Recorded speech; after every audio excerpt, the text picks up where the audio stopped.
Friends, I am Pritesh Patil from AISSMS IOIT. In this tutorial, we will see the implicit cursor concept in PLSQL. So, what is a cursor? If we fire the statement as select star from employee, where employee is a table, what the database will do, it will assign a private work area for this statement, select star from employee. So in PLSQL cursor, in PLSQL, the cursor is a mechanism by which we can name that work area, and that name can be provided by defining the cursor, by using the cursor and manipulate the information within it. So there are four actions which we have to perform for declare, open, fetch, close. So first, that we have to assign the name to that private work area by writing cursor. Emp underscore cursor is a user defined name, and what this cursor is consisting of, or what is the private area for this cursor, is select star from employee. Then we need to open that cursor. So for that, open space emp underscore cursor. Next is fetching. If you want to fetch the values which are stored in the cursor, or which are pointed out by this cursor through its private work area, so we can fetch those values which is contained in the cursor into some specific variables like emp underscore record. So that way we can fetch it. And finally, closing of the cursor. So there are four attributes of the cursor. First is %found if select star from employee. If employee table exists, if there are certain records found, then this %found can be used. If the cursor is open, so % is open. If the data not found, so then % not found.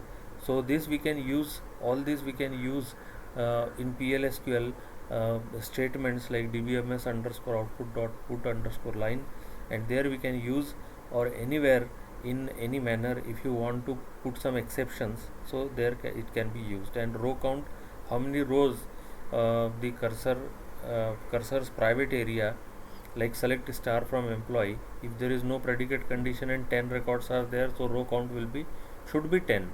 So like this, for that purpose, if it is a conditional statement, so then how many rows which are satisfying that condition, that will become the row count. So then implicit cursors, the DML statements, insert, update, delete and select statement with into clause. So all these are the part of the implicit cursors. Why? Because in my previous tutorial when we discussed DML, so that time we saw insert, update and delete. So whenever we are writing insert into employee and values, the specific values, so implicitly these values are fetched to the attributes of the table, so that implicitly it will perform. And if we are using select statement and we are storing the value of certain attributes to certain other variables, so that into, if it is used, then you can say that we are using implicit cursor. So this is the example which is the single row implicit cursor. So why it is a single row implicit cursor, that I'll tell you. Let us discuss. So first, declare e underscore id is a variable, and this variable is of type employee is a table, and its field, its attribute is emp id % type. So whatever type which this emp id is holding, suppose number 4, so number 4 will be assigned to this e underscore id. Likewise, emp name, if it is varchar 20, so that varchar 20 will be assigned to e underscore name with the help of this % type.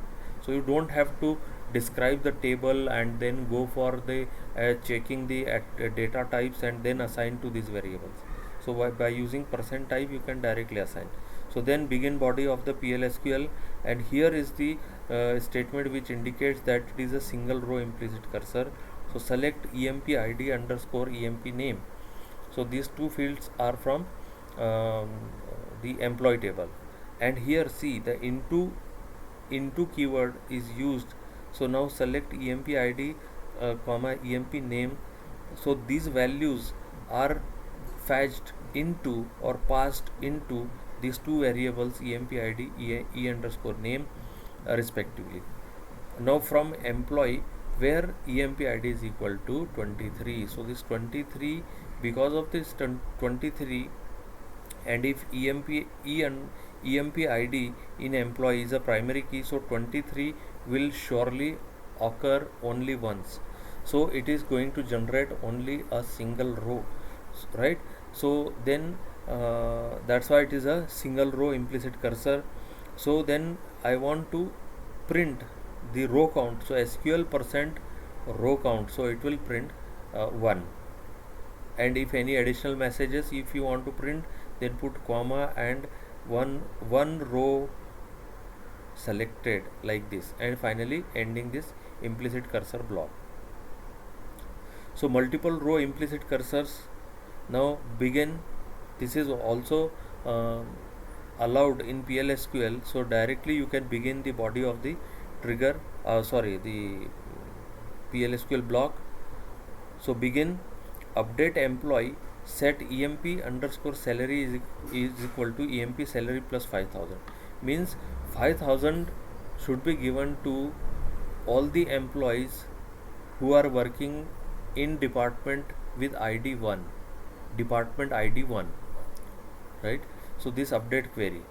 So if sql percent found, so this, as I told you recently, this percent found, if the employees working in department id 1 is found, then what to do, dbms underscore output and this print updated and sql row count. Suppose there are, if it is found, then perform this update and print what, the total. Suppose there are 5 employees working in department id 1, so it will print updated 5 records, that way it will print the message. Or else if this sql percent found, I mean if this data is not found, then what to do, nothing updated. So like this it will work. So I hope that this implicit cursor concept is clear to you. Yeah, thank you very much.